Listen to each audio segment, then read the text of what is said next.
एडेक्स की तरफ से ऑर्गेनिक केमिस्ट्री का एक और इम्पॉर्टेंट टॉपिक जिसका नाम है coal and Fischer Tropsch process to produce petroleum from coal gas. ये हमारा टॉपिक है। सबसे पहले कोल क्या है? कोल जो है कॉम्प्लिकेटेड हेट्रोजीनियस मिक्सचर है।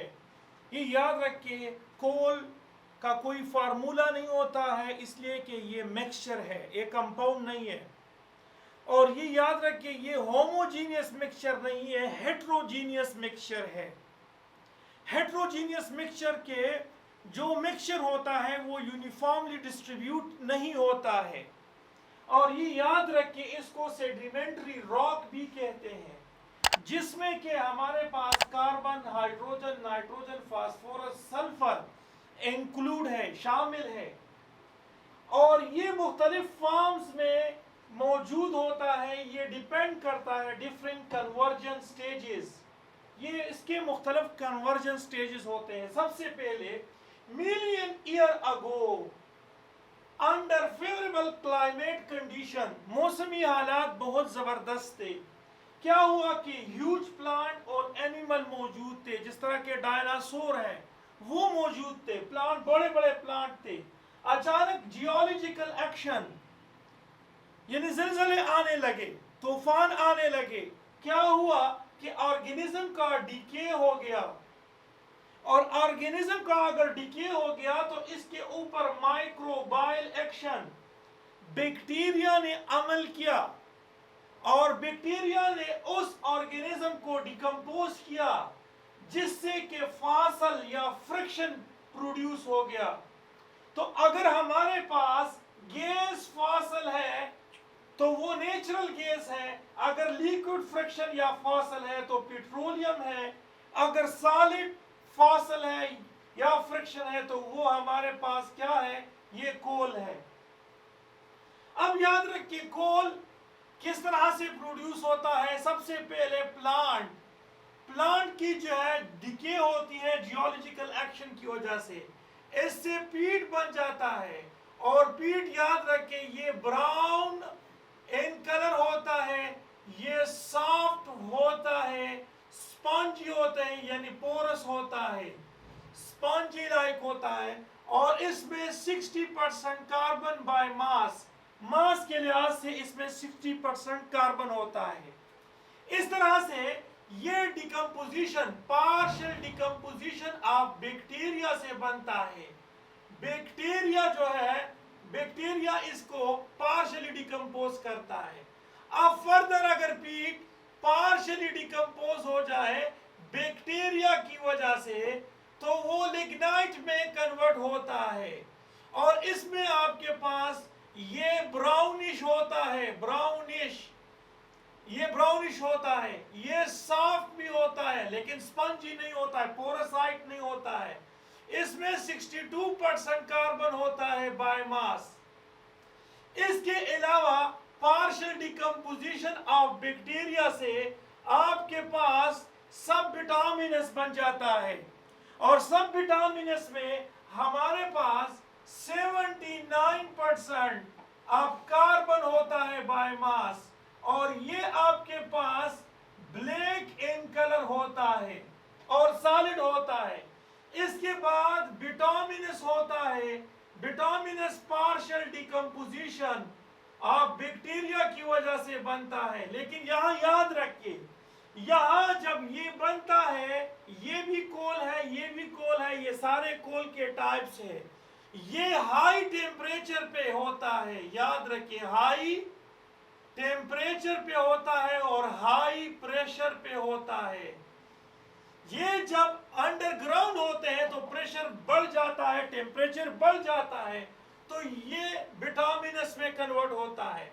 अब पार्शियल डिकम्पोजिशन, ये जो विटामिनस होता है इसमें 85% कार्बन होता है बाय मास, ये हार्ड होता है और ब्लैक होता है, गौर से सुनना है, ब्लैक होता है। इसके अलावा जो एंथ्रासाइड होता है, एंथ्रासाइड जो होता है वो हार्ड होता है। इसमें 91% से लेकर 98% कार्बन होता है बाय मास और ये आपके पास होता है हार्ड। अब बिटुमिनस जो है ये कोल की एक किस्म है, इसकी अगर कार्बोनाइजेशन की जाए यानी डिस्ट्रक्टिव डिस्टिलेशन की जाए तो इससे आपके पास कोक हासिल होता है जो कि रिड्यूसिंग एजेंट होता है। कोक, देखिए कोक रिड्यूसिंग एजेंट किस तरह से है, ये आयरन ऑक्साइड है। कोक जो है प्योर फॉर्म ऑफ कार्बन है, इसको मिलाओ तो कार्बन डाइऑक्साइड बनाएगा और आयरन इससे अलग हो जाएगा। तो क्या हुआ, ये आपके पास रिड्यूसिंग एजेंट, क्योंकि इसने ऑक्सीजन ले लिया है तो इसकी ऑक्सीडेशन हो गई है, और जिसकी ऑक्सीडेशन होता है वो रिड्यूसिंग एजेंट होता है। इस तरह से अमोनिया लिक्वर जो है एज ए फर्टिलाइजर यूज होता है, फर्टिलाइजर के तौर पे। और कोल गैस जिसको टाउन गैस भी कहते हैं, टाउन गैस, ये आपके पास कार्बन मोनोऑक्साइड और हाइड्रोजन गैस पे मुश्तमिल होता है। और अगर कोल से उसकी कार्बोनाइजेशन और डिस्ट्रक्टिव डिस्टिलेशन से कोल गैस हासिल होता है तो इस अमल को हम कहते हैं गैसिफिकेशन। ये गैसिफिकेशन है। और फोर्थ नंबर पे अगर इसकी डिस्ट्रक्टिव डिस्टिलेशन होती है तो लिक्विड कोलतार हासिल होता है। अब कोलतार की फ्रिक्शनल डिस्टिलेशन होती है 200 डिग्री सी पे, तो लाइट ऑयल हासिल होता है। अब 250 डिग्री सी पे अगर होती है तो मिडल ऑयल हासिल होता है। अगर 300 पे हो तो हेवी ऑयल, और अगर 354 तो ग्रीन ऑयल होता है। अब लाइट ऑयल जो है उसकी फर्दर फ्रिक्शनल डिस्टिलेशन होती है जिसमें आपके पास बेंजीन बनता है, टालवीन बनता है, मिडल ऑयल में ज़ाइलिन एनिसोल बनता है, फिनोल बनता है, इस तरह से इंथ्रासीन हासिल हो जाते हैं। तो ये सारे आप देखिए सारे ऑर्गेनिक कंपाउंड हैं और ये एरोमेटिक है, इसीलिए हम कोल को सोर्स ऑफ ऑर्गेनिक कंपाउंड भी कहते हैं।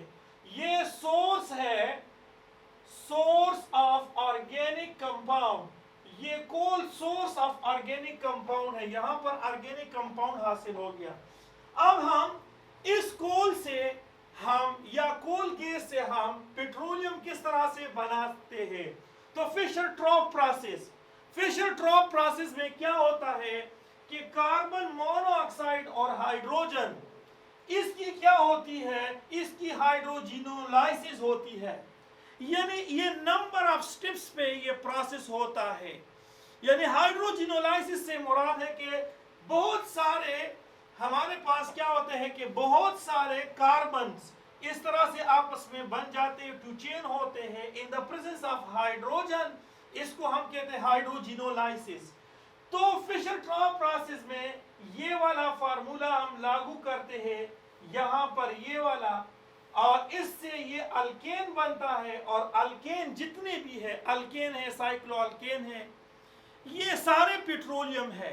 तो यहाँ पर पेट्रोलियम बन जाता है। सपोज अगर यहाँ पर हम 10 लगा दे n की जगह तो ये 20 बन जाता है।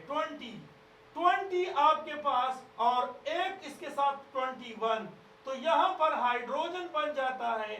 और यहाँ पर भी आप 10 लगा दो तो कार्बन मोनोऑक्साइड बनता है। और यहाँ आप लगा दे C10 लगा दे, H जो है वो 20, तो ये 20 के साथ 2 लगा दे तो 24, ये बन जाता है डीकेन। और ये आपके पास है डीजल, यानी पेट्रोलियम आपके पास मौजूद है। और यहाँ पर 10H2O आप लगा दें, क्योंकि आपके पास n की वैल्यू आपने क्या लगाई है, n की वैल्यू 10, यानी इसमें कार्बन 10 हो।